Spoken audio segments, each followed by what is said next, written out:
Greetings, warriors and dreamers. Welcome to the realms of sleep, where tonight we journey through the epic world of God of War. I am your guide through the 9 realms, where ancient gods whisper their secrets and mythic landscapes unfold before us. From the frost-covered mountains of Midgard to the golden halls of Asgard, these tales of gods and giants will carry you into peaceful slumber. Lay down your weapons, rest your weary head, and allow the legends of these powerful beings to become the landscape of your dreams. The battles have been fought, and now is the time for rest. So close your eyes, brave one. Let the fire of the hearth warm you as we begin our journey through realms both wondrous and dangerous. The axe blade split the wood with a single clean strike, its edge glowing faintly blue in the fading light of dusk. Kratos withdrew the Leviathan from the fallen log and set aside another piece of firewood before straightening to his full height. He rolled his shoulders, feeling the familiar weight of responsibility settle upon them once more. The scent of fresh-cut pine filled the air, mingling with the earthy dampness of the approaching evening. Tomorrow would bring battle. Another in the endless progression that had defined his existence across realms and centuries. But tonight, there would be quiet. Kratos gathered the split wood into a neat stack near their cabin, his movements methodical and precise, each action deliberate in its economy. Atreus had departed hours earlier to hunt with Mimir, insisting that his father take this rare opportunity for solitude. The boy had grown perceptive beyond his years, recognizing the subtle signs of tension in Kratos' bearing that even the Spartan himself sometimes failed to acknowledge. "You need time to prepare, father," Atreus had said, securing his bow across his back with newfound confidence. "I'll return before full dark." There had been no argument in his tone, merely the quiet certainty that had begun to replace childish insistence in recent months. Kratos had responded with a simple nod, the briefest softening around his eyes, conveying what words could not. Now, with the immediate tasks completed and several hours of daylight remaining, Kratos found himself drawn toward the dense forest that bordered their clearing. Without conscious decision, his steps carried him along a seldom-used path that wound between ancient pines, whose massive trunks spoke of centuries undisturbed by axe or fire. The forest floor, carpeted with fallen needles, absorbed the sound of his footfalls, creating an enveloping silence broken only by occasional birdsong from the canopy above. The path gradually descended into a shallow valley, where the trees grew even taller, their upper branches weaving together to create a natural cathedral. Shafts of amber light penetrated this living ceiling at steep angles, illuminating particles of dust and pollen that drifted like miniature constellations in the still air. Kratos moved through these columns of light, his scarred form alternately illuminated and shadowed as he followed the increasingly faint trail.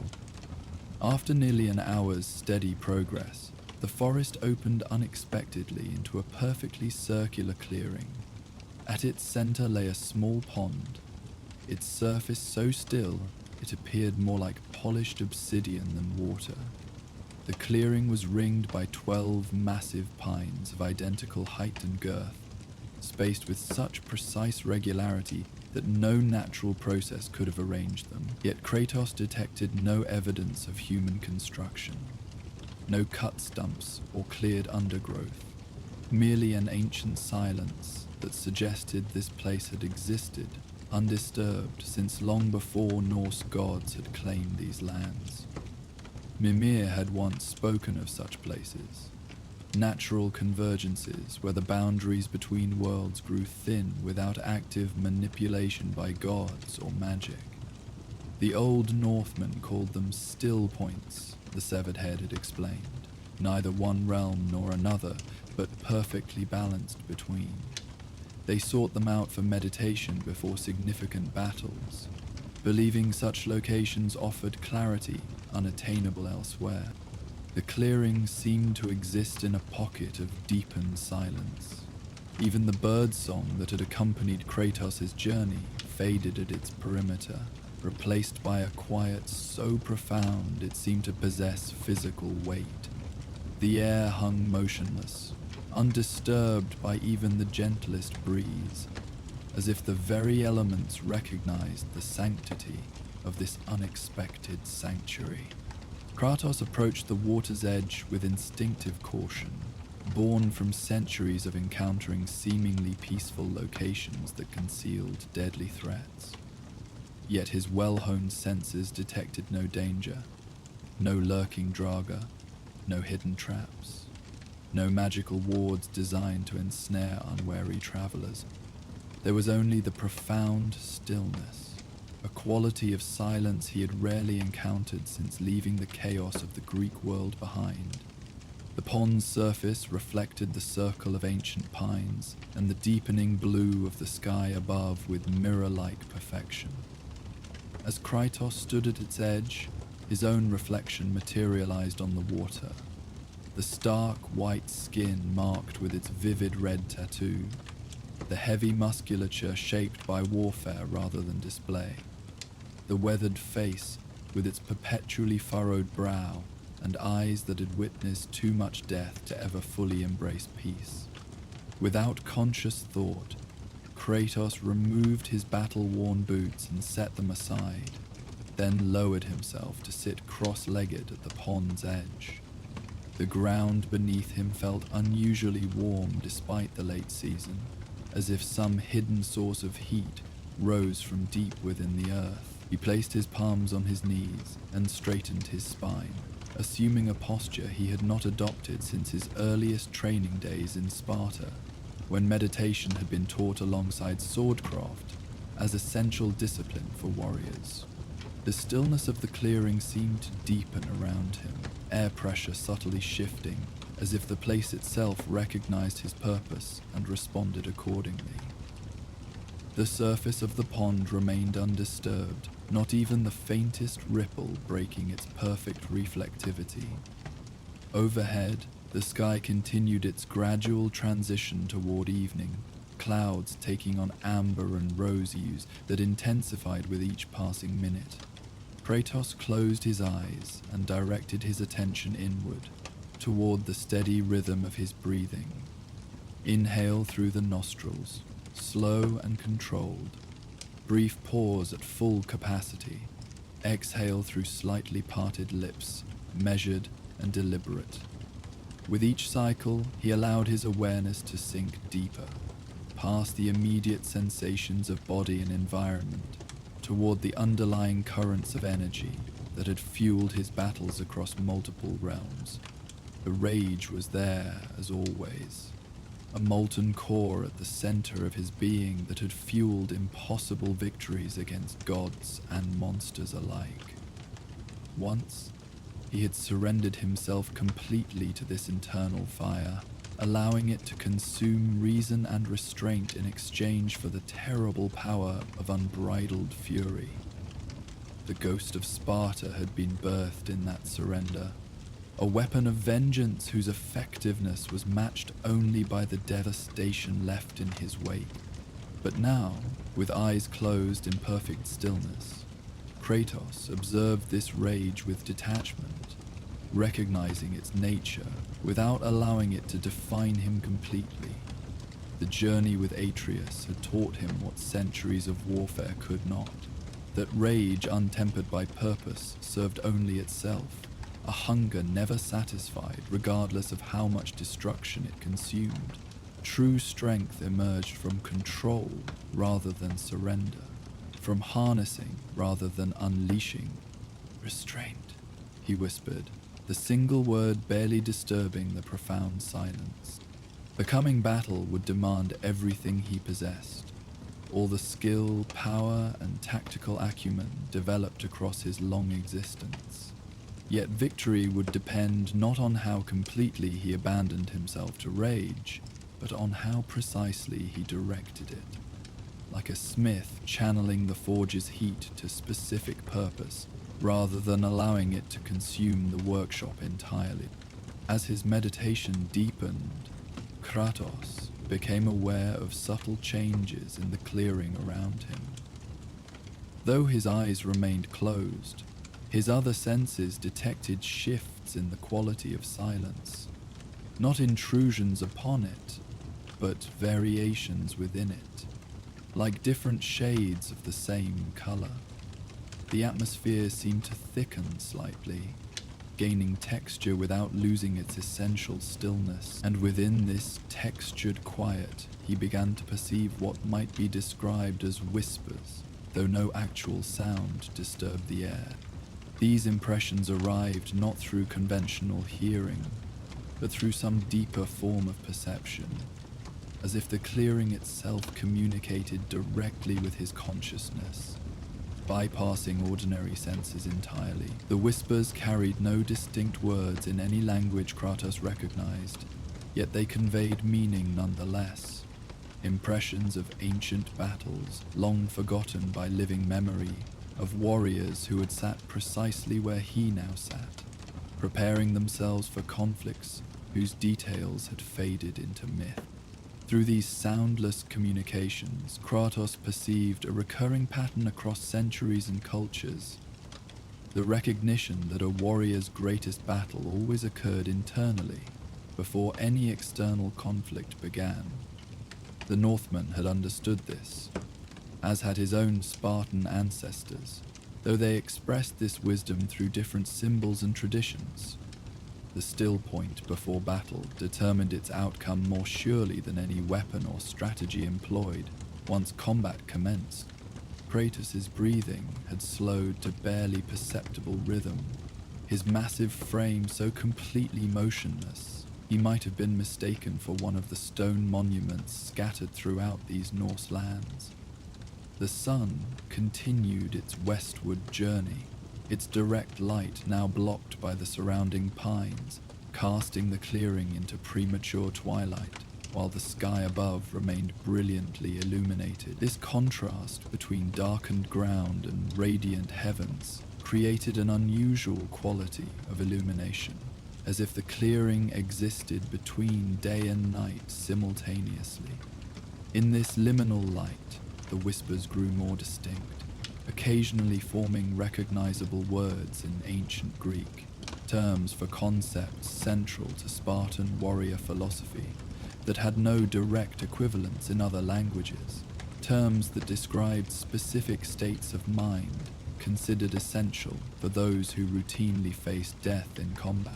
Kratos had not heard these expressions since his earliest training, yet they resonated with immediate familiarity, awakening muscle memories of postures and breathing patterns instilled before he had even held his first weapon. Prothesis came one such whisper, naming the state of perfect readiness that preceded action, neither tensed nor relaxed, but balanced precisely between, like an arrow fitted to bowstring in the moment before release. Kairos, suggested another, identifying the perfect moment to strike. Not merely favorable timing, but the singular instant when all factors aligned to permit success otherwise impossible. These concepts had been taught to Spartan warriors not as abstract philosophy, but as practical techniques essential for survival against numerically superior foes.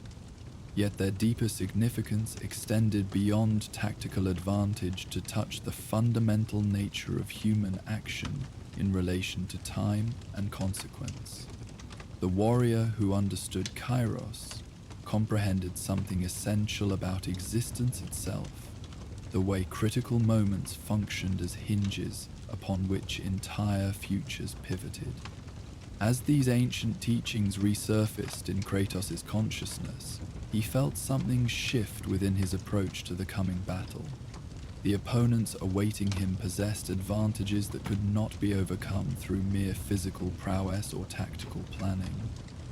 They controlled terrain, commanded supernatural forces, and operated according to rules of engagement that favored their inherent abilities. Yet history, both Norse and Greek, contained countless examples of seemingly inevitable victories transformed into defeats through the unexpected application of precisely directed force at exactly the right moment.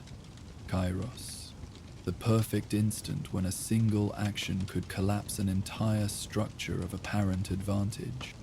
The whispers continued, moving fluidly between ancient Greek, fragments of Norse dialects far older than those Kratos had encountered in his time among the Northmen, and concepts that required no language at all, pure understanding transmitted directly through the clearing's unusual properties. They spoke of battles where restraint had proven more decisive than aggression, where the warrior who held back longest ultimately prevailed against opponents who exhausted themselves through premature commitment.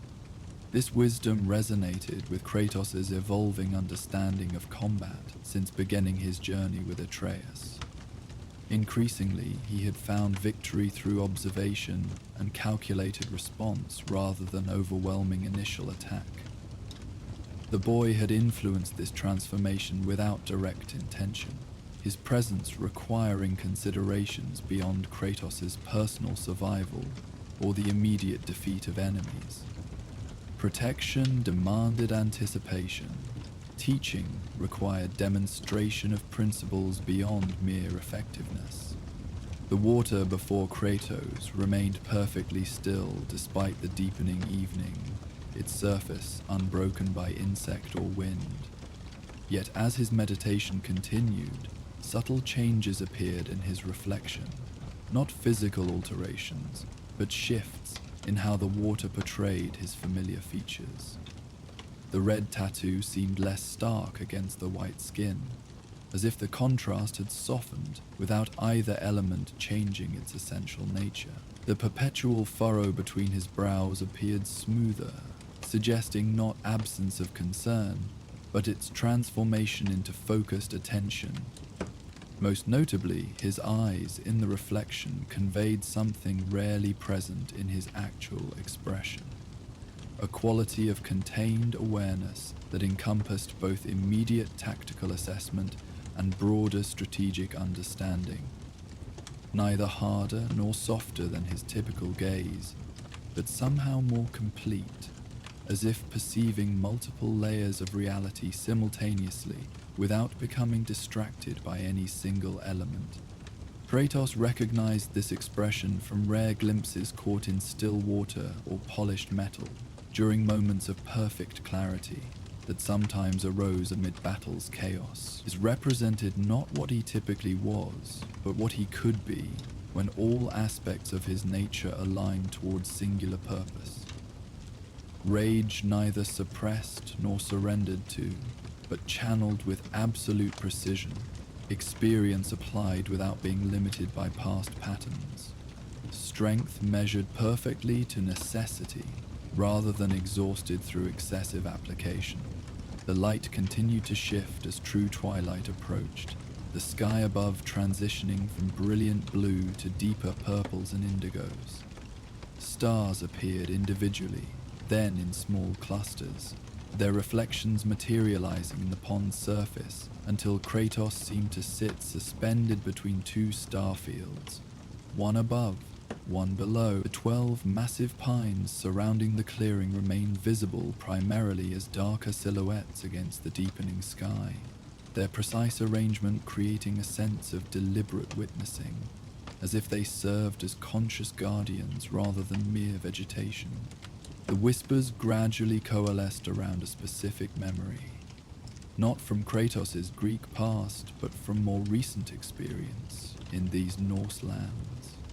A confrontation with a particularly formidable Draugr lord, whose attacks had initially overwhelmed even Kratos' considerable defenses. The creature had possessed not merely superior strength, but tactical intelligence that anticipated standard counterattacks and positioned devastating responses before Kratos could complete his offensive sequences. For several intense exchanges, defeat had seemed increasingly likely as the Draga Lord forced Kratos toward a precipice beyond which recovery would be impossible. In that moment of extremity, with Takres calling urgent warning from relatively safe position, Kratos had experienced a sudden shift in perception, an internal stillness that paradoxically enhanced rather than impeded his awareness of external movements. From this centered stillness, he had seen what previously remained hidden, the subtle pattern underlying the Droga Lord's seemingly unpredictable attack sequences.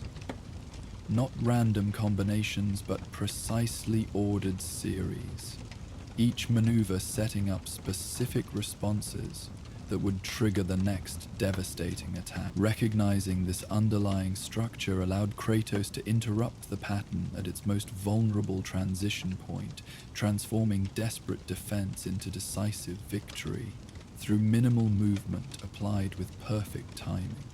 Kairos again, the critical moment when lesser force, precisely applied, overcomes much greater strength through strategic positioning. The Whispers emphasized how this principle extended beyond physical combat to every aspect of Kratos' journey. His most significant victories, those with lasting consequence rather than merely immediate survival, had come not from overwhelming displays of godly power, but from restraint exercised precisely when such display seemed most necessary. The decision to speak truth to Atreus, rather than protect him through continued deception. The choice to preserve, rather than destroy knowledge that could threaten gods but might ultimately benefit humanity. The restraint shown toward enemies who offered no immediate threat, regardless of their potential future danger. These instances of restraint had altered destinies in ways pure power could never achieve, creating possibilities that brute force would have eliminated regardless of its immediate effectiveness. The coming battle would present similar decision points, where restraint might prove more consequential than even the most impressive display of martial prowess. Recognizing these moments would require the precise balance of engagement and detachment currently manifesting in Kratos' meditative state. As this understanding crystallized in Kratos' consciousness, he became aware of a subtle change in the clearing's atmosphere. The profound stillness remained, but within it arose a barely perceptible vibration, not unlike the moment before lightning strikes when charged particles create tension in the surrounding air. This vibration carried no threat or discomfort, merely heightened awareness, as if the clearing itself responded to his deepening meditation. The water before him began to display unusual properties, its perfect reflectivity now enhanced by faint luminescence that seemed to emerge from beneath its surface rather than from any external source. This gentle glow illuminated Kratos' reflection with soft blue light, reminiscent of the Leviathan axe's magic. Though no weapon had been drawn, the effect created a strange doubling of his image, the physical Kratos remaining in deep meditation, while his reflection appeared increasingly alert, as if preparing to deliver some essential message. The whispers intensified, still devoid of conventional sound, yet increasingly clear in the concepts they conveyed. They spoke of battles won before the first blow landed, of enemies defeated through understanding rather than confrontation, of conflicts resolved by recognizing their true nature rather than accepting their apparent parameters. These teachings mirrored warfare principles Kratos had encountered across multiple cultures, yet presented them not as tactical options, but as fundamental truths about the nature of conflict itself. At its core, every battle represented competing narratives about reality, different understandings of what was possible, necessary, or inevitable given existing conditions. The warrior who recognized this essential nature could sometimes reshape the conflict entirely by refusing to engage according to expected patterns, introducing elements outside the anticipated progression, and thereby creating possibilities neither side had initially perceived. The coming confrontation had been presented as inevitable clash between irreconcilable forces, beings whose essential natures required conflict rather than merely making it likely. Yet similar certainties had dominated Kratos' Greek existence, each god and oracle pronouncing futures whose immutability seemed beyond question, only to discover that destiny functioned more as suggestion than absolute directive. When encountered by determined opposition, "Nothing is written," Kratos whispered, the words emerging unbidden from memory of conversation with Faye during their early relationship, when nightmares of his Greek past had prompted discussion of fate versus choice. The water's surface rippled briefly at these spoken words, the first movement on the pond since Kratos had begun his meditation. The disturbance radiated outward in perfect concentric circles that somehow enhanced rather than disrupted the reflection, adding dimension without sacrificing clarity. As the ripples reached the pond's edges, they rebounded without diminishing, returning toward center with unnatural precision to converge exactly where they had originated.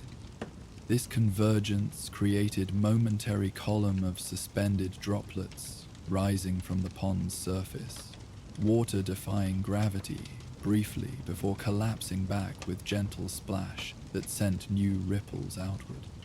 These secondary disturbances behaved differently than their predecessors, forming patterns reminiscent of Norse runes, similar to those Faye had taught Atreus during his earliest language lessons. Kratos recognized several symbols associated with concepts relevant to his current reflections, runes representing strength, restraint, transformation, and protection, interconnected through flowing water patterns. The formations lasted only seconds before dissolving back into ordinary ripples that gradually subsided, returning the pond to its previous mirror-like stillness. Yet the brief manifestation left distinct impression in Kratos' awareness, visual confirmation of principles the whispers had been conveying through less tangible means. The twilight had deepened significantly during his meditation, full darkness now claiming the forest beyond the clearing, while the open sky above retained faint illumination along the western horizon.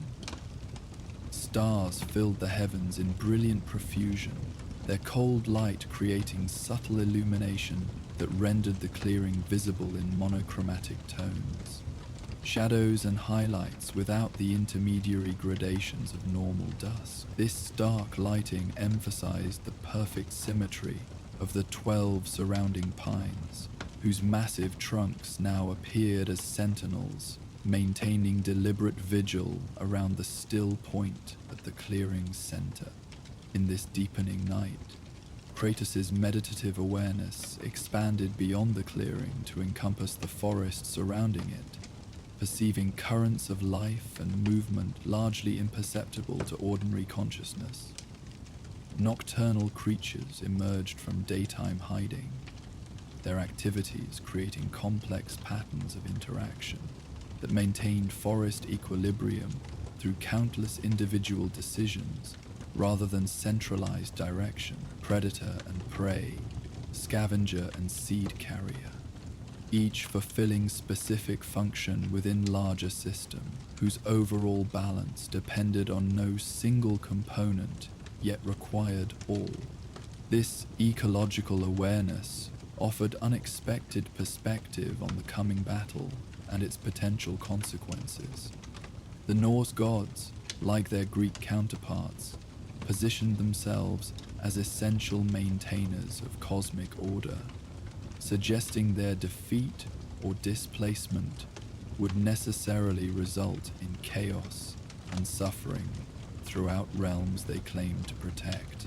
Yet Kratos had witnessed how quickly natural systems established new equilibriums when dominant forces were removed, not through central planning, but through countless adaptations at every level of interaction.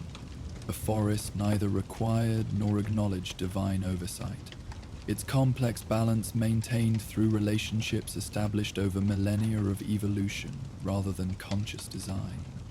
Perhaps the 9 realms similarly possessed inherent capacity for self-regulation, that existing power structures obscured through insistence on their own necessity. This possibility did not eliminate consideration of potential consequences from disrupting current arrangements, but it suggested such disruption might create opportunities for more organic balance, rather than inevitable descent into chaos. As this perspective integrated with his tactical preparation, Kratos became aware of the subtle change in the whispers surrounding him. Their content shifted from general principles toward more specific applications relevant to coming confrontation. Not detailed battle plans, but conceptual approaches, particularly suited to opponents he would face. These insights arrived not as external instruction, but as recognition of knowledge already possessed, connections between experiences and observations previously held separate within his consciousness. Patterns emerged regarding specific adversaries' behavioral tendencies, not merely combat techniques, but underlying psychological drivers that shaped their decisions under pressure. One opponent consistently overcommitted to successful attacks, leaving momentary vulnerabilities if initial advantage could be survived rather than prevented. Another became increasingly predictable when confronted with unexpected resistance, falling back on familiar combinations rather than adapting to changing circumstances. A third demonstrated inverse relationship between physical aggression and effective defense, becoming most vulnerable precisely when launching most devastating offensive sequences. These insights coalesced not as tactical checklist, but as integrated understanding of the conflict's true nature. Not merely physical confrontation, but collision between fundamentally different approaches to power and its proper application. Kratos' opponents wielded authority derived from established position within cosmic hierarchy, their strength and expression of accumulated advantage, reinforced through cycles of self-justifying dominance. Their power depended on maintenance of existing patterns, requiring conformity from all entities operating within their claimed domains. By contrast, Kratos embodied disruption of assumed certainties, his very existence contradicting narratives essential to maintaining current power distributions throughout the 9 realms. His strength derived not from position within established order, but from opposition to limitations such ordering imposed. This fundamental difference created potential advantage beyond specific combat techniques or godly abilities. The capacity to introduce elements outside opponents' conceptual framework, creating situations for which their experience offered no effective response.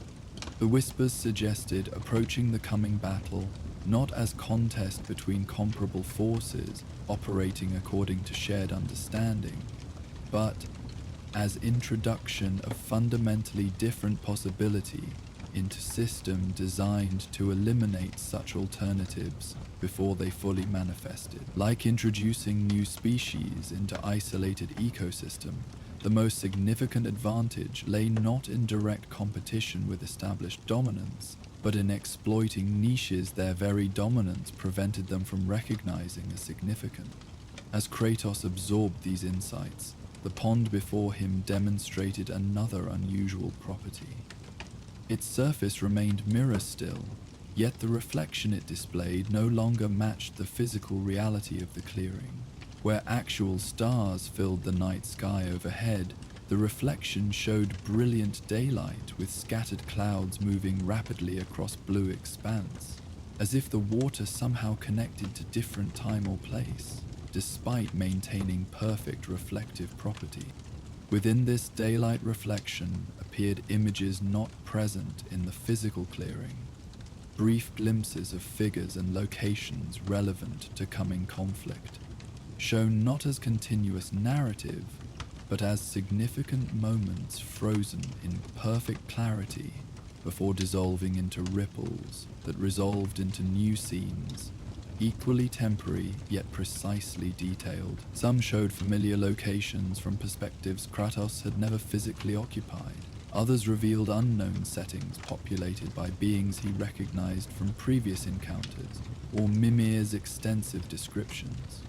Most significantly, certain reflections showed Kratos himself in situations not yet experienced, engaged in specific combat sequences, navigating particular environments, making decisions with clear consequences visible in subsequent images. These were not presented as inevitable futures, but as potential outcomes dependent on choices and actions not yet undertaken. The water seemed to offer not prophecy, but expanded perspective, the opportunity to view potential paths from vantage point outside their direct progression.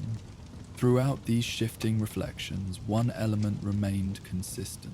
In each image showing Kratos engaged in direct conflict, his expression maintained the same quality currently visible in his meditation.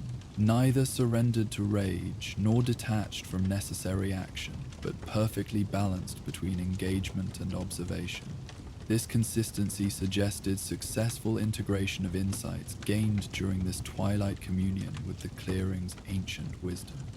The whispers offered final observation about this balanced state, not as temporary condition achievable only through extensive preparation, but as natural expression of Kratos' evolved understanding of his own nature and purpose. The rage remained an essential component of his power, providing necessary intensity for confronting formidable opposition. But rage served rather than commanded, directed by awareness that encompassed both immediate tactical necessities and broader implications extending beyond specific conflict. As full night claimed the clearing, the unusual properties of both pond and surrounding atmosphere gradually normalized. The water's surface remained unusually still, but no longer displayed impossible reflections or runic formations. The whispers subsided, returning to subtle background presence rather than active communication. The 12 surrounding pines lost their sentinel quality, becoming merely impressively large trees arranged with unusual symmetry around natural clearing. Kratos remained in meditation for several minutes after these transitions completed, allowing insights received to settle fully into his awareness rather than immediately returning to ordinary activity. When he finally opened his eyes, the clearing appeared much as it had upon his arrival, though now illuminated by starlight rather than fading day. The profound stillness remained, but its unusual qualities had receded, leaving natural silence of isolated forest location rather than active communion with ancient wisdom. Rising smoothly despite extended period of motionless sitting, Kratos felt unusual combination of deep calm and heightened readiness. Not the familiar pre-battle tension that anticipated combat's chaos, but balanced awareness that perceived both immediate surroundings and broader patterns simultaneously without sacrificing attention to either. His movements as he retrieved and donned his boots displayed efficient precision without unnecessary haste, each action flowing naturally from preceding one, with neither hesitation nor urgency. The return journey through darkened forest proceeded without difficulty, despite the limited visibility. Kratos moved with confidence, born not from recklessness, but from heightened sensory awareness that detected obstacles before direct contact became necessary. The birds had fallen silent with nightfall, replaced by occasional sounds of nocturnal creatures whose activities created rhythm of small movements against background stillness. These natural patterns reinforced rather than disturbed the internal balance established during meditation, providing external confirmation of insights regarding systems operating through distributed intelligence rather than centralized control. As Kratos approached the cabin clearing, he perceived Atreus's presence before any visual confirmation. Subtle shift in the forest's energy, announcing his son's return from hunting expedition. The boy had successfully completed his own preparations for tomorrow's challenges, though through active engagement rather than reflective stillness. Their complementary approaches represented not opposing methods, but different expressions of same fundamental principle: alignment of internal resources toward shared purpose despite distinct individual natures. The cabin came into view, its windows glowing with warm light from fire already kindled within.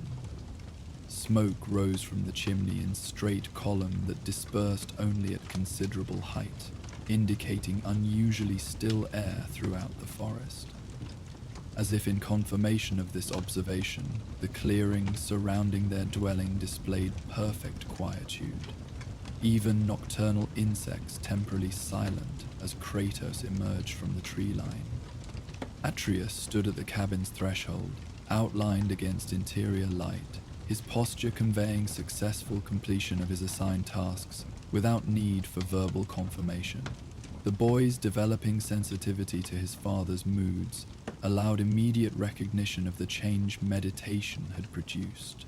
Not dramatically altered appearance, but subtle shift in how Kratos occupied space, how his awareness engaged with surroundings.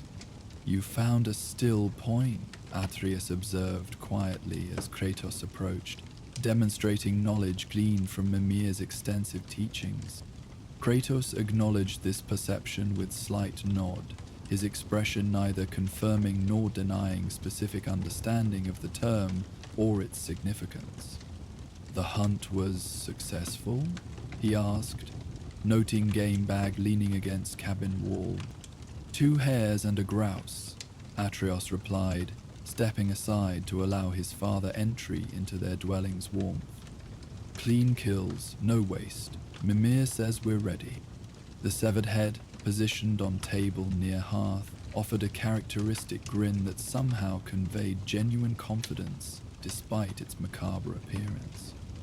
"Indeed we are," he confirmed, scholarly assessment momentarily replaced by warrior's recognition of necessary preparation completed according to traditional methods.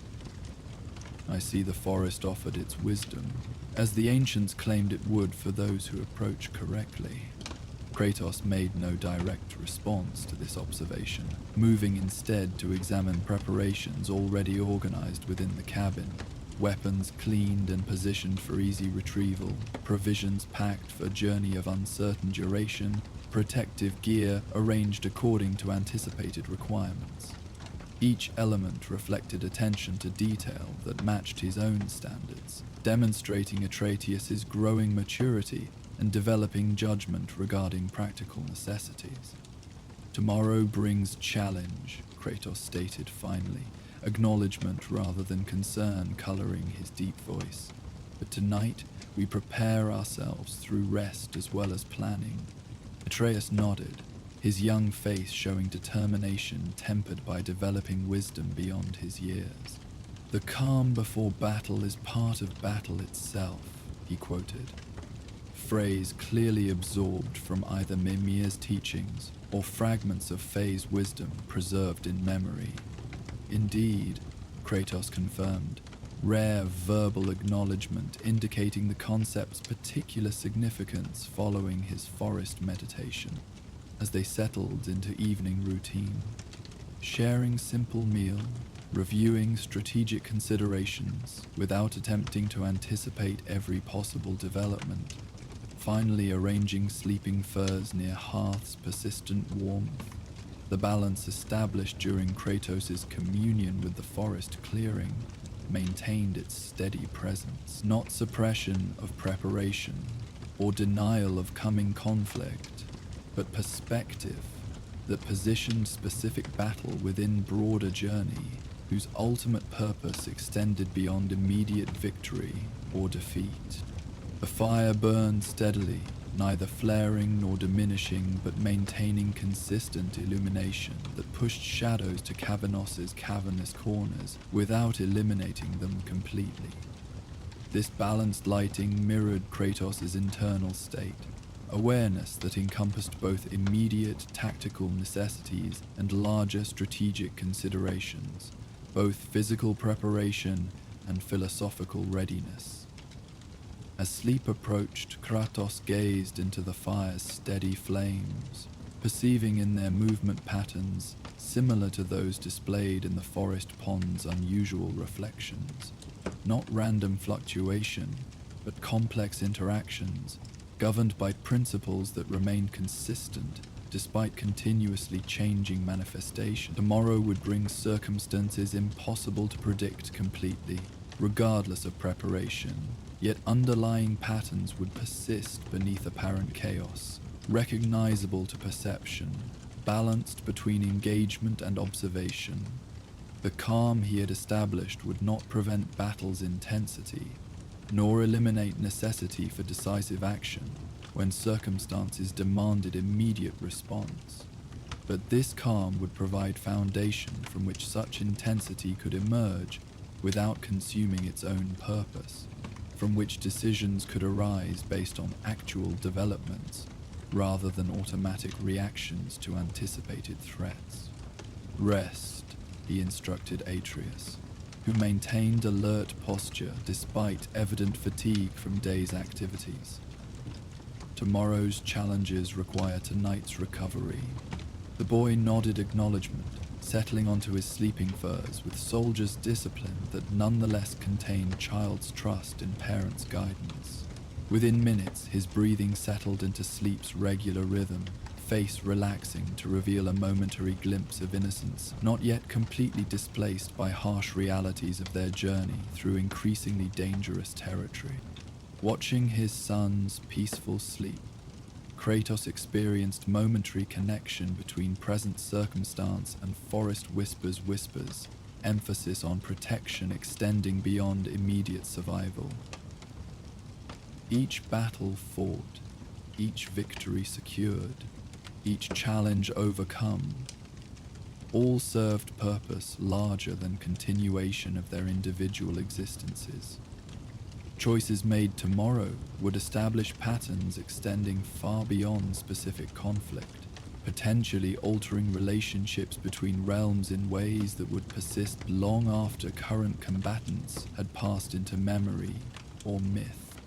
With this perspective settled firmly in consciousness, Kratos allowed himself to follow Atreus into sleep's necessary restoration.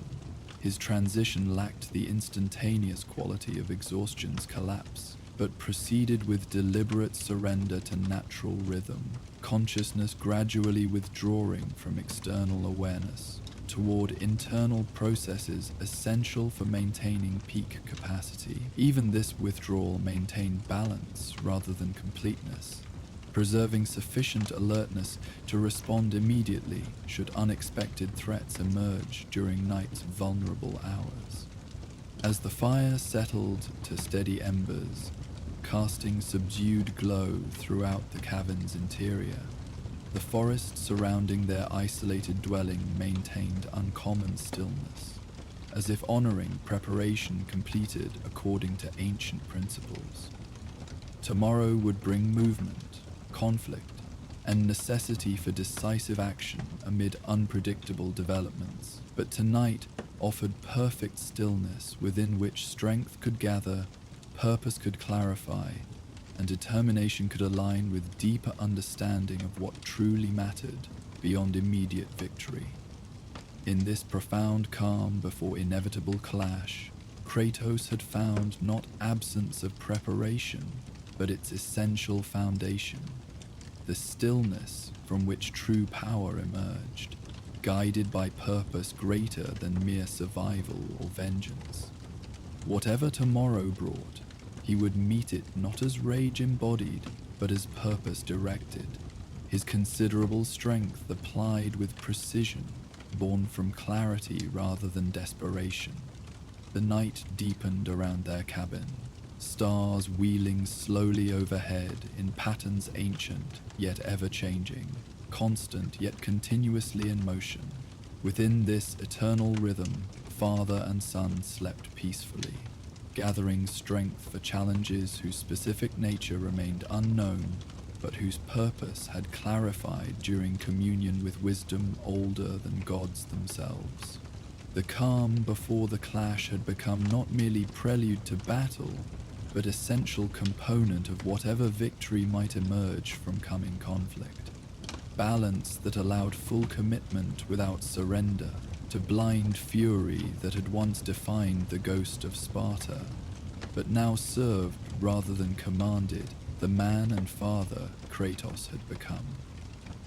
As the calm night embraced Kratos and Atreus in their peaceful slumber, the lessons of restraint and inner strength settled deeply within the Spartan warrior's soul.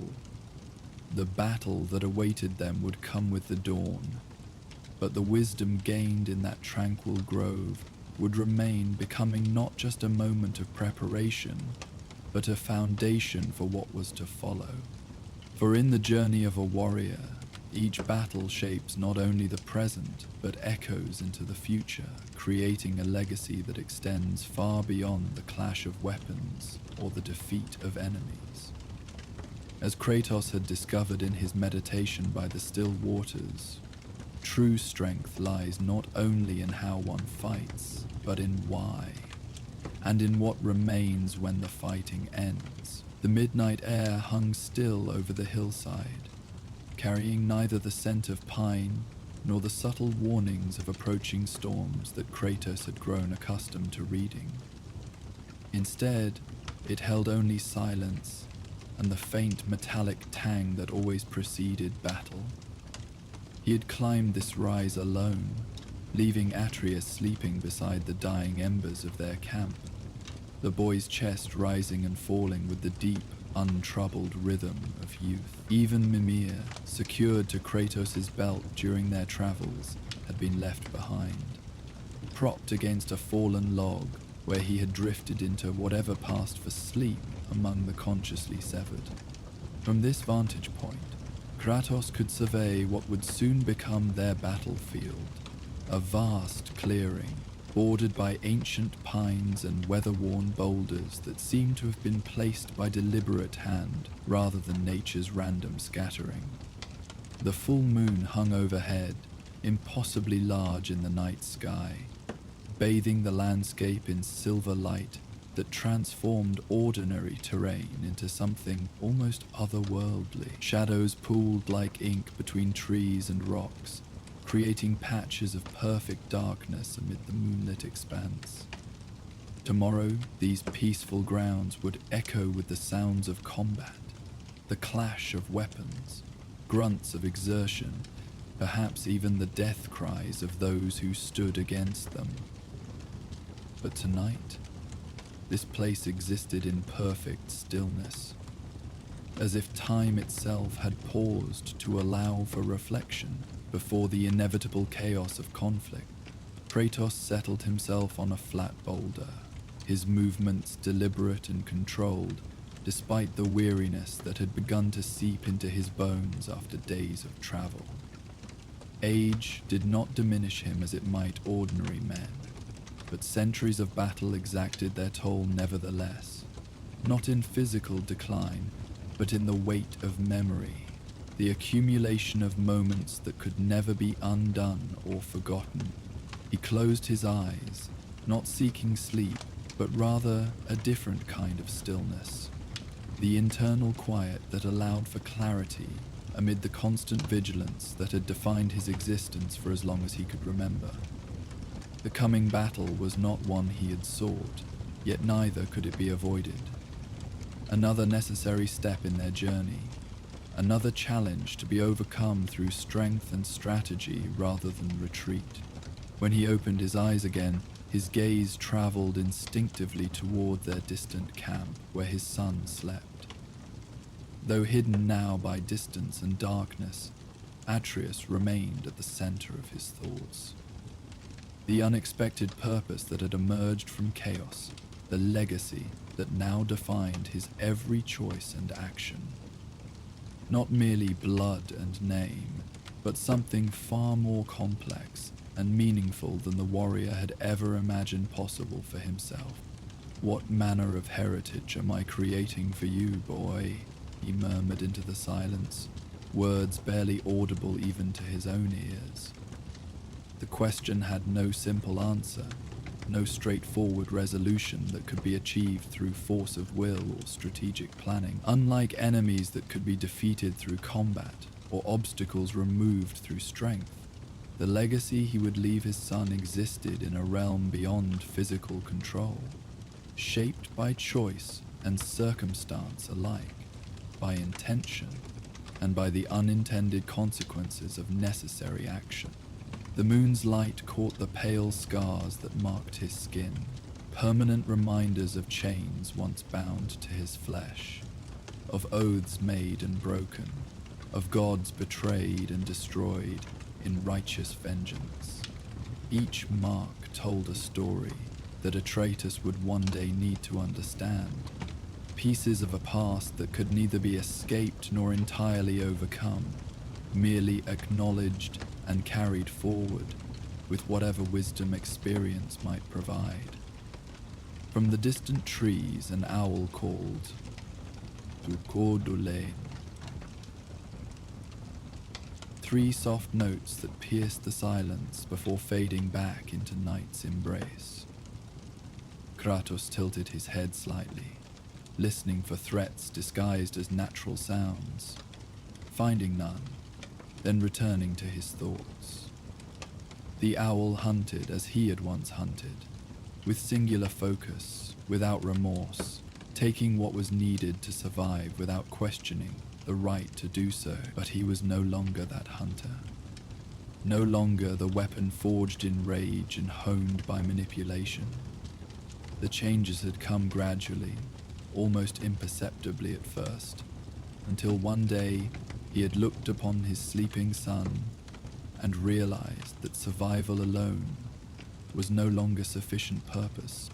"Legacy," he said, testing the word as if its meaning might reveal itself more fully when spoken aloud. In Sparta, legacy had been simple: glory in battle, honor in death, stories told of mighty deeds that would inspire future warriors to similar greatness. But he had abandoned those simplistic ideals long ago, rejected the narrow definition of worth measured only in victory and conquest. What then remained to pass on to his son? What inheritance beyond the strength of his blood and the burdens of his past? The gentle wind that had begun to stir carried the distant scent of their campfire. Wood smoke mingled with the resinous pine they had gathered for fuel. The familiar smell scented him, bringing his thoughts back from abstract contemplation to immediate reality, to the boy who slept below, to the journey they shared, to the choice he had made to walk a different path than the one that had led him through centuries of rage and retribution. Wisdom, perhaps. Not the calculating knowledge that Odin prized, information hoarded like treasure and wielded like a weapon, but the hard-earned understanding that came from mistake and consequence, from loss and survival, from seeing the patterns of destruction that repeated themselves when power operated without compassion or restraint. If he could pass anything of value to Atreus, it would be the awareness he himself had gained, too late, to prevent his greatest regret. The moonlight shifted as clouds drifted across the night sky, casting momentary shadows across the clearing below. Kratos watched these patterns of light and darkness move across what would soon become their battlefield, nature's own strategy, playing out in silent preview of tomorrow's more consequential movements. He had taught Atreus to read such patterns, to understand terrain as more than merely ground to stand upon, as advantage or disadvantage, as opportunity or trap, as the stage upon which life and death would ultimately be determined. But there were other lessons he struggled to articulate, concepts that resisted the direct instruction that came naturally when teaching the boy to hunt or fight or survive harsh wilderness. How did one teach the value of restraint when strength made restraint seem unnecessary? How could he explain that power brought not freedom, but responsibility? That capability created obligation rather than privilege? These were truths he had learned through bitter experience rather than instruction, through failures that had cost far more than his own suffering. The boy must find his own way, he muttered, acknowledging the limits of his influence. Guidance could be offered, example could be set, but ultimately, Atreus would make his own choices, would define himself through actions and decisions that Kratos could neither fully control nor entirely predict. This uncertainty troubled him deeply, stirring protective instincts that demanded intervention against even theoretical threats to his son's well-being. Yet he recognized that to protect too completely was its own form of harm, preventing the growth that came only through challenge and occasional failure. The Spartans had understood this truth, though they had taken it to cruel extremes. Strength required testing, character developed through adversity rather than comfort. The challenge lay in finding balance, in providing safety without stifling growth, in offering guidance without demanding blind obedience. A distant wolf howled, the sound echoing across the moonlit clearing and drawing Kratos from his thoughts. He listened carefully, detecting no threat in the animal's call, merely territorial announcement, the natural communication of predators establishing boundaries in the night. Kratos had begun to recognize such nuances in animal vocalizations, developing hunter's intuition that distinguished between ordinary behavior and warning signals that indicated larger danger. The boy learned quickly, his mind absorbing knowledge with remarkable efficiency, whether tracking techniques, combat strategies, or the languages of various realms and creatures they encountered. This natural aptitude both reassured and concerned Kratos, for capabilities could serve constructive or destructive purposes with equal effectiveness. The same skills that allowed survival could enable domination. The same power that protected could easily destroy when directed by anger or fear rather than disciplined intention. He had seen this truth demonstrated too many times to dismiss it, had lived it himself during years when rage had been his constant companion and destruction his primary purpose.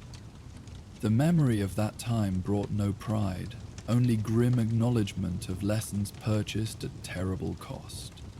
If legacy meant anything worthwhile, it surely included the hope that his son might learn from his father's mistakes without needing to repeat them. The clouds above had thickened, obscuring portions of the moon and casting deeper shadows across the landscape. Still, enough light remained to illuminate the clearing where tomorrow's conflict would unfold. Kratos studied the terrain with tactical precision, identifying advantageous positions, potential hazards, escape routes should they prove necessary. Planning for battle came naturally after centuries of combat, the strategic assessment as automatic as breathing. Yet even as he calculated ranges and sightlines, part of his mind remained focused on bigger questions that could not be resolved through tactical thinking. What example did warfare set for his son? What message did violence, even necessary violence, convey about resolving the challenges that life inevitably presented? He had no satisfying answers, only the pragmatic recognition that in a world where gods and monsters wielded power without restraint. The ability to defend oneself and those under one's protection remained essential survival skill. Balance, he murmured, returning to the concept that seemed increasingly central to his understanding of legacy. Not the complete rejection of strength or the refusal to engage in necessary conflict, but rather the wisdom to know when force served justice and when it merely perpetuated cycles of vengeance and retribution. This distinction had eluded him for centuries, his rage blinding him to everything except the immediate target of his wrath. That Atreus might develop greater discernment earlier in life represented perhaps his greatest hope for the boy's future. Another owl call sounded from the forest, answered this time by its hunting partner. Coordination in the night, cooperative strategy rather than solitary pursuit. Kratos allowed himself a brief smile at the parallel. He and Atreus had developed similar hunting patterns over months of shared journey, their movements increasingly synchronized, their combined effectiveness greater than either might achieve alone. The boy complemented his strengths, compensated for his limitations, approached challenges from perspectives he might not consider without prompting. This partnership had proven unexpectedly rewarding, not merely in practical accomplishment, but in the unfamiliar satisfaction that came from shared experience, from witnessing his son's growth and development, from receiving trust that felt unearned yet precious beyond measure. Such connections had seemed impossible during his years of solitary wandering, his isolation's self-imposed punishment for past transgressions, that he now found himself responsible for another's well-being, another's education and safety and future prospects, represented transformation he could never have anticipated nor sought deliberately. The wind strengthened briefly, carrying the scent of coming rain, distant yet, but approaching with the steady inevitability of natural cycles that continued regardless of mortal concerns or divine interference. Weather patterns had proven reliable indicators in this realm, unlike the manipulated environments of Olympus where storms might be conjured for dramatic effect or petty demonstration of power. Here, nature maintained its own authority, indifferent to the schemes of gods or the needs of wandering warriors. Kratos inhaled deeply, allowing the changing air to center his awareness in present reality rather than memory or anticipation. This moment existed independent of past regrets or future concerns. The cool night air against his skin, the solid stone beneath him, the vast sky overhead with its wheeling stars partially obscured by gathering clouds. Such immediate experience had once seemed irrelevant compared to the driving purpose of vengeance or the constant vigilance required for survival. Now he recognized its value, the grounding effect of simple, present awareness amid complexities that could never be fully resolved through action alone. He had begun teaching Atreus similar awareness, though without the philosophical explanations that would likely confuse rather than clarify. Instead, he directed the boy's attention to subtle details of their environment. The specific texture of bark that identified tree species, even in darkness. The particular cadence of certain bird calls that indicated nearby water sources. The slight changes in air pressure that preceded weather shifts. These practical observations served immediate survival purposes while simultaneously developing the habit of present attention that might eventually extend beyond physical surroundings to internal experiences as well. A sudden break in the clouds allowed moonlight to flood the clearing below, illuminating the battlefield with silver radiance that transformed ordinary landscape into something almost magical in appearance. Shadows retreated momentarily, details emerging with startling clarity despite the hour's darkness. Kratos observed this transformation without comment, noting how perspective shifted with changing light, how threats might be revealed or concealed by circumstances beyond his control, requiring constant reassessment rather than fixed strategic planning. Another lesson for Atreus, though one difficult to articulate effectively, adaptability as essential survival trait. Not merely physical adjustment to environmental challenges, but mental flexibility that allowed for revised understanding when new information emerged. The boy showed natural inclination towards such adaptation, his youthful mind less rigidly fixed than his father's more experience-hardened perspective. This difference between them created occasional conflict, yet ultimately strengthened their combined capabilities. The wisdom of experience, balanced by openness to alternative possibilities. The clearing below would witness their next challenge, their next demonstration of this partnership that continued evolving with each shared experience. Not their first battle fought together, certainly not their last, yet still significant in their ongoing journey. Each conflict shaped their relationship, tested their developing strategies, revealed strengths and limitations that required acknowledgement for future improvement. The boy learned from every engagement not just combat techniques, but deeper lessons about consequence and necessity, about when to advance and when to withdraw, about victory's costs as well as its rewards. What would you have him become? Kratos asked himself quietly, the question emerging from deeper contemplation than tactical assessment. Not Spartan warrior bound by rigid code that valued glory above all else. Not vengeful destroyer defined by rage against cosmic injustice. Not God, whose power divorced him from consequence and compassion alike. These paths he had walked himself, each leading ultimately to emptiness disguised as purpose, to hollow achievement that resolved nothing of importance despite tremendous cost. For his son, he wished something different, something he could not fully define because he had never experienced it himself. Freedom, perhaps. Not merely absence of constraint, but positive capability to choose one's own direction, to define purpose through deliberate decision rather than external expectation or internal compulsion.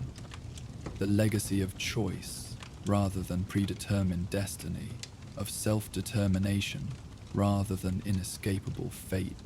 Yet even this wished-for freedom carried complications he could not ignore. Choice required knowledge of possibilities and consequences, understanding that extended beyond immediate circumstance to broader implications. Without such awareness, freedom became merely impulsive reaction, potentially destructive in its ignorance, regardless of benign intention. True choice demanded wisdom that usually came only through experience, creating paradox he had not yet resolved in his own thinking, let alone in lessons offered to his son. The clouds continued their slow journey across the night sky, alternately revealing and concealing the moon's illumination of the landscape below. Kratos watched these patterns with outward patience masking internal restlessness, his warrior's instincts always alert, despite the current absence of immediate threat. Tomorrow would bring action, purpose, clear objectives that could be addressed through direct means. Tonight offered only contemplation, the wrestling with questions that resisted definitive resolution yet demanded attention nevertheless. From their distant camp came faint sound, movement that his heightened senses identified immediately as Atreus shifting in sleep rather than potential danger approaching their position. The boy possessed remarkable stamina for one so young, but still required proper rest to maintain the alertness their journey demanded. Kratos had left him to that necessary recovery while undertaking this solitary vigil, this quiet preparation for challenges awaiting them with morning's arrival. The protective instinct that surfaced at even this slight sound surprised him still, despite months of experiencing similar reactions. Something fundamental had shifted within him when Faye had placed their newborn son in his arms. Some dormant capacity awakened that transformed his relationship to the world around him. No longer merely his own survival at stake, but this small life dependent upon his strength and judgment. This continuation of something beyond himself that demanded protection at any cost. What began as instinctive response had developed into more complex commitment as Atreus grew. Not just protection of physical being, but cultivation of potential, responsibility for development that extended beyond mere survival training. The boy needed more than combat skills and hunting techniques to navigate the world he would inherit. Needed understanding that Kratos himself struggled to articulate. Wisdom he possessed incompletely, despite centuries of existence and experience. Must become more than I am, he murmured, giving voice to aspiration that had gradually clarified through their shared journey.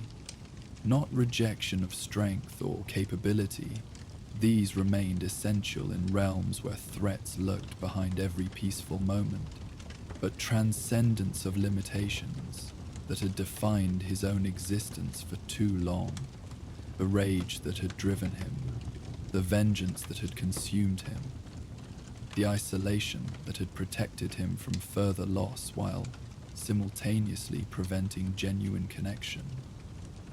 These patterns his son might avoid with proper guidance and example, but how to guide toward destination one had never reached oneself? How to exemplify qualities one struggled to embody consistently?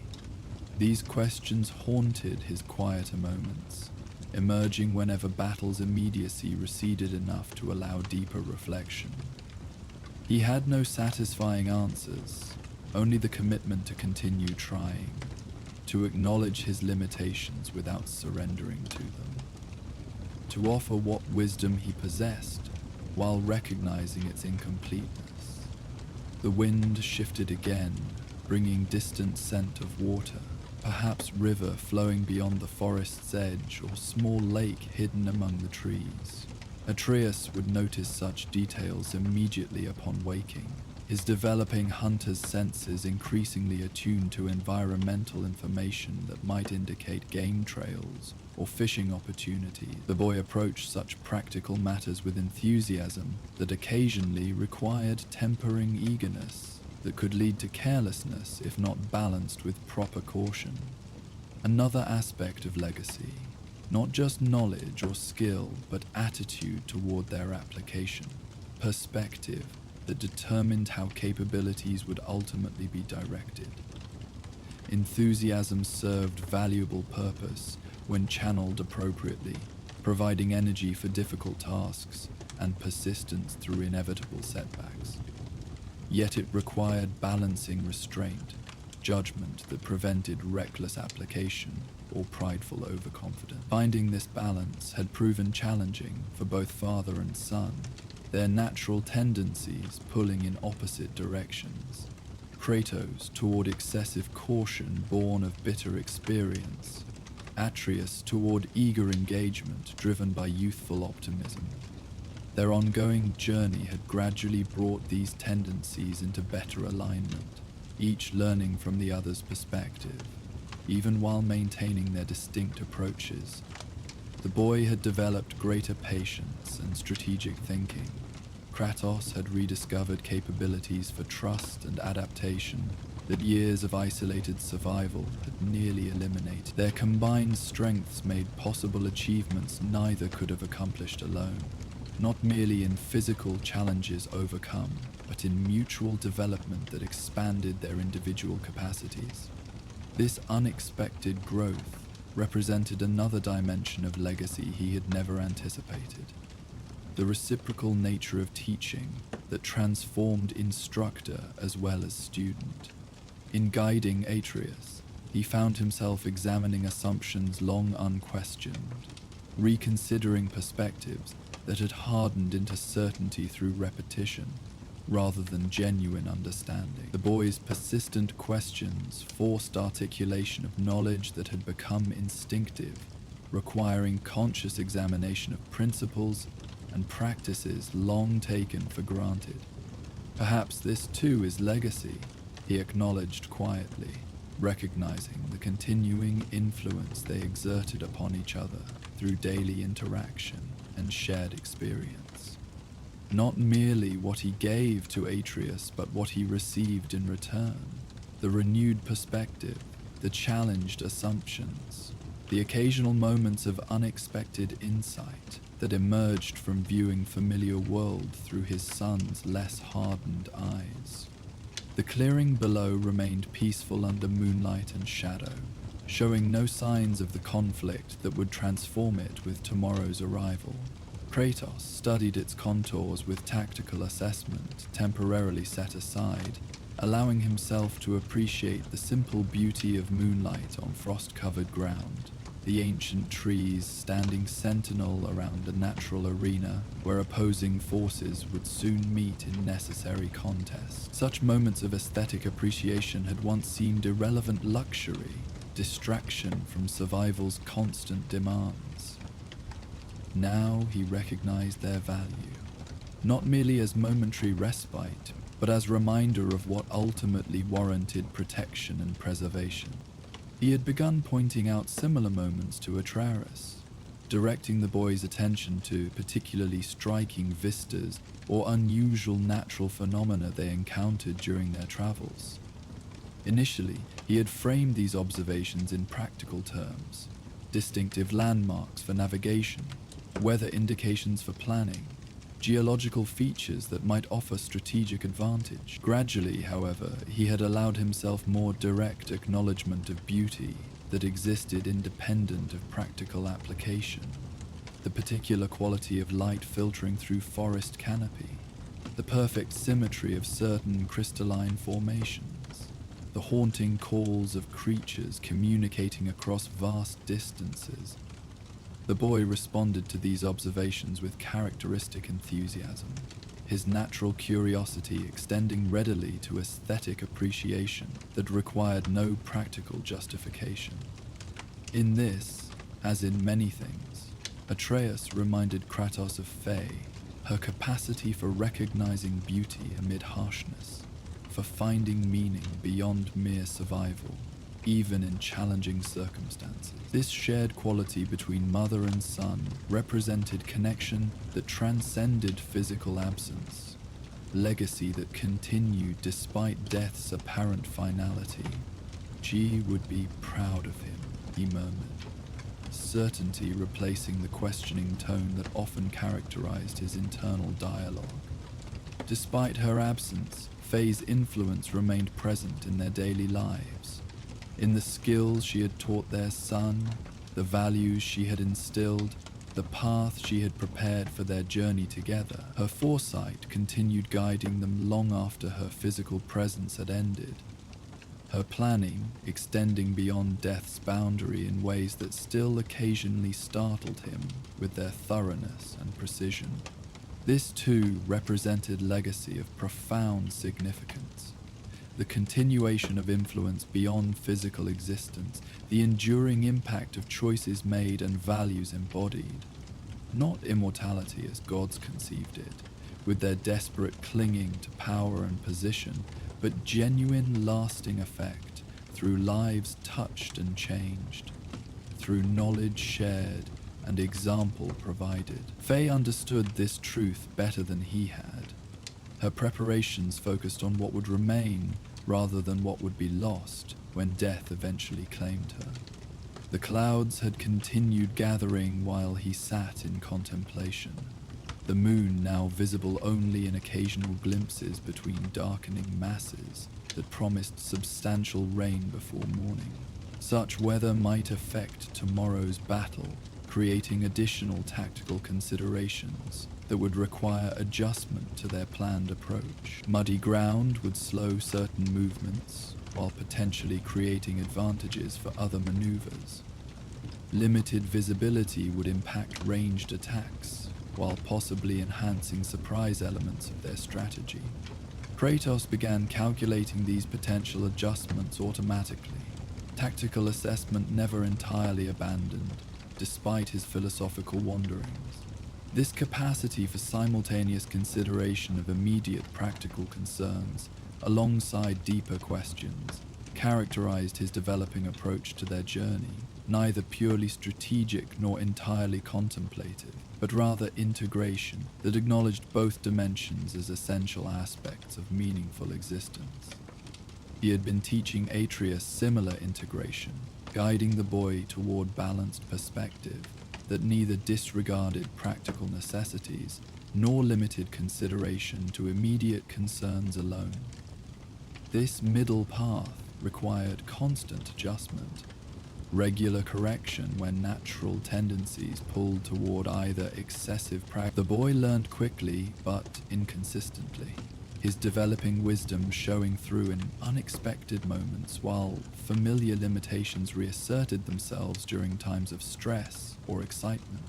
Patience, Kratos reminded himself, applying the principle to his expectations for Atreus' development as well as to their current situation, awaiting tomorrow's engagement.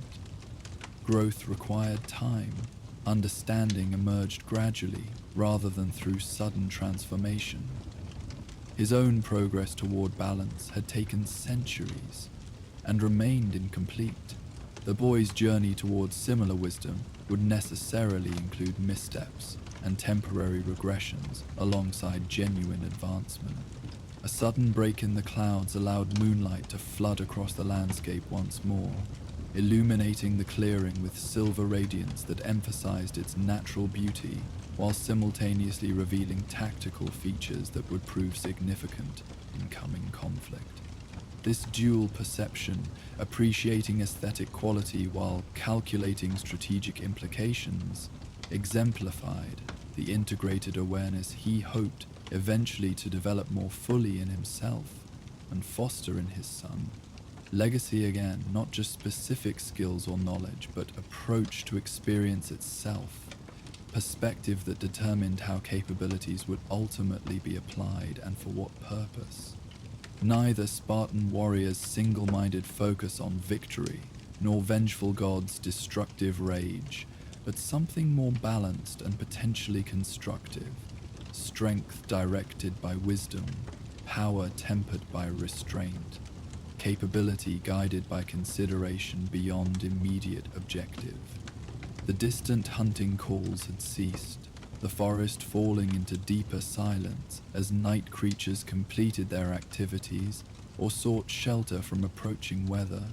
Kratos listened to this quieting with practiced awareness, distinguishing between natural conclusion of nocturnal patterns and unusual silence that might indicate lurking threat. Finding nothing concerning in current stillness, he allowed himself momentary relaxation of constant vigilance, not abandonment of caution, but temporary easing of its most demanding aspect. His thoughts returned to the boy sleeping at their camp below, to the journey they shared, to the uncertain future awaiting them beyond tomorrow's necessary conflict. The path Faye had marked for them led toward destinations she had foreseen, but deliberately left unexplained, trusting them to make appropriate choices when crucial moments arrived, rather than attempting to dictate decisions from beyond death's boundary. This trust represented another dimension of her legacy, confidence in their capability to navigate challenges without constant external direction. Kratos found himself striving towards similar trust with Atreus, gradually allowing the boy greater independence as his skills and judgment developed through experience. Not abandonment of protective responsibility, but recognition that growth required increasing opportunities for autonomous decision and consequent learning. The balance proved challenging to maintain, permitting enough freedom for development while providing sufficient guidance to prevent catastrophic error. But this too represented an essential aspect of legacy he hoped to establish. Not dependency, but capability. Not blind obedience, but informed choice, based on principles understood and valued for their demonstrated worth rather than merely accepted on authority. The Spartan way had demanded unquestioning compliance with established code. Godly rule required worshipful submission to divine decree. Neither approach produced the kind of internal strength and wisdom he wished for his son, the capacity for self-direction guided by deeply integrated understanding rather than external command. The first drops of rain began falling as he completed this thought, large individual splashes that marked the leading edge of approaching storm. Kratos made no move to seek shelter, the discomfort of dampness insignificant compared to hardships he had endured throughout his long existence. The cooling moisture actually provided welcome counterpoint to his warming thoughts, physical sensation grounding him in present reality, amid contemplation that might otherwise have carried him too far from immediate circumstance. Tomorrow's battle awaited regardless of weather conditions. Necessary engagement they would face with whatever tactical adjustments changing environment might require. The boy would follow his lead as they had practiced, their coordinated movements reflecting months of shared experience and deliberate training. Together they would overcome whatever opposition presented itself, continuing journey that had already carried them through challenges neither could have managed alone. Yet beyond specific conflict lay larger questions that combat skills alone could never resolve. Questions of purpose and meaning, of legacy and responsibility, of what ultimately justified the power they wielded and the choices they made. These deeper considerations would not be settled through tomorrow's battle, nor through any single decision or action, but rather through continuing commitment to awareness that extended beyond immediate objective to broader implications and longer-term consequences. The rain increased steadily, individual drops merging into consistent downpour that obscured distant views and created rhythmic percussion against stone and earth and vegetation. Kratos remained motionless despite increasing discomfort, his physical stillness contrasting with internal movements of thought and emotion that continued their complex patterns beneath outward calm. In this too he provided example, though unwitnessed, endurance not merely of physical hardship, but of uncertainty itself, of questions that resisted simple resolution, yet demanded continued engagement. His gaze turned briefly towards stars still visible through breaks in cloud cover, ancient constellations that had witnessed countless generations rise and fall, innumerable conflicts fought and forgotten, civilizations established and ultimately abandoned to time's relentless progression. Such perspectives simultaneously diminished immediate concerns and emphasized their significance, rendering any single battle mere moment in cosmic timeline, while highlighting the crucial importance of choices made within that moment for those directly affected by their consequences. Another dimension of legacy, the recognition of both limitation and significance, the balanced understanding that acknowledged cosmic insignificance without surrendering to nihilistic disregard for immediate responsibility, neither arrogant presumption of world-changing importance, nor defeatist acceptance of complete irrelevance, but rather committed engagement with circumstances directly encountered, with lives directly touched, with choices that affected real beings regardless of their cosmic scale. The rain had soaked him completely now, plastering hair against skull and sending rivulets down scarred flesh that glowed faintly white in remaining moonlight, visible through storm clouds. Still, he maintained his position, allowing physical discomfort to ground his awareness in present reality, while thoughts continued their exploration of legacy's meaning and implication. What ultimately would remain of their journey together? What lasting impact would their shared experiences create? For Atreus, for those they encountered, for realms affected by their passage through challenges that seemed increasingly consequential despite his attempts to focus solely on immediate objectives. These questions had no definitive answers, yet they demanded consideration nevertheless, required acknowledgement even when resolution remained necessarily incomplete. The most significant legacy might prove nothing material or measurable, but rather quality of awareness itself. The capacity for choice based on understanding that transcended immediate circumstance, without disregarding its practical demands. Not specific skills or knowledge alone, though these served essential purposes, but approach to their application that recognized both efficacy and consequence, both capability and responsibility. This balanced perception represented wisdom he had gained too late to prevent his greatest regrets, yet perhaps early enough to influence his son's developing perspective.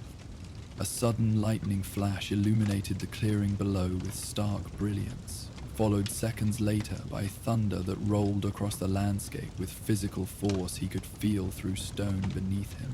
The storm had intensified while he sat in contemplation, the tactical implications for tomorrow's engagement shifting with changing weather conditions. Mud would replace dust. Visibility would depend on cloud patterns rather than angle of sunlight. Footing would require additional attention during maneuvers that might otherwise proceed automatically. Yet the fundamental approach remained unchanged. Assessment leading to strategy, strategy implemented through technique, technique applied with precision, honed through practice and experience. These principles transcended specific conditions, providing framework adaptable to circumstance rather than rigid procedure dependent on particular environment. Such flexibility represented another aspect of legacy he worked to establish. Not fixed solutions, but problem-solving methodology, applicable across varying situations and challenges. The thunder faded gradually, its reverberations diminishing until only the steady rhythm of rainfall remained. Constant percussion against ground and vegetation that would continue through remaining hours of darkness. Kratos finally rose from his seated position, muscles adjusting smoothly despite extended stillness and growing chill. Time had come to return to camp, to check on Atreus's well-being, to ensure their shelter remained adequate against intensifying weather, before allowing himself brief rest in preparation for tomorrow's engagement. The path down from his vantage point proved more challenging than the ascent had been. Rain-slicked surfaces requiring careful placement of each step despite familiarity with terrain. He moved with characteristic precision despite darkness and adverse conditions, each movement deliberate rather than hurried, attention fully present in immediate physical reality rather than distracted by continued contemplation. This too represented lesson he had been teaching Atreus. The ability to shift completely into present awareness when circumstances demanded such focus, setting aside even important considerations that might divert attention from immediate requirements. As he descended toward their camp, another lightning flash briefly illuminated his surroundings, revealing glistening surfaces, streaming water channels, vegetation bending beneath rainfall's steady pressure. The beauty remained evident despite hazardous conditions, another example of perspective that perceived multiple dimensions simultaneously rather than focusing exclusively on practical concerns or aesthetic appreciation alone. He made mental note to point out particular effects to Atreus when morning arrived, continuing subtle instruction in balanced perception that recognized both functional and non-ubiquitarian aspects of their environment. Their shelter came into view as he reached level ground, simple lean-to constructed against massive fallen tree, positioned to block prevailing wind while remaining easily defensible from multiple approaches. The boy had helped build it earlier, demonstrating increasing skill with practical construction techniques they had developed during months of shared travel. The structure appeared intact despite intensifying storm, its carefully angled roof channeling water away from protected space beneath, where Atreus continued sleeping, undisturbed by weather's growing intensity. Kratos paused momentarily, observing his son's peaceful rest from slight distance before approaching their shared shelter. The boy showed no signs of distress or discomfort, despite storm sounds that might have disturbed lighter sleeper. Evidence of growing resilience developed through constant exposure to challenging conditions and environments. This heartiness represented practical achievement worthy of acknowledgement. Physical capacity that would serve essential purposes throughout whatever journey awaited them beyond current challenges. Yet more significant than specific survival skill was developing character revealed through shared experiences. The curiosity that drove continuous learning, the perseverance that maintained effort despite difficulty, the compassion that sometimes emerged unexpectedly amid circumstances that might reasonably justify harder response. These qualities would ultimately determine how capabilities would be directed, what purpose would guide choices made, with increasing independence as the boy matured into his own strength and judgment. Kratos moved quietly toward their shelter, careful not to disturb rest that would prove essential for tomorrow's challenges. As he settled beside his sleeping son, adjusting position to maintain protective stance even in apparent repose, his thoughts returned briefly to the question of legacy that had occupied his hilltop contemplation. No definitive answers had emerged, no absolute certainty regarding what would ultimately remain of their shared journey, or what final impact their choices might create across realms affected by their passage. Yet something had clarified, nevertheless.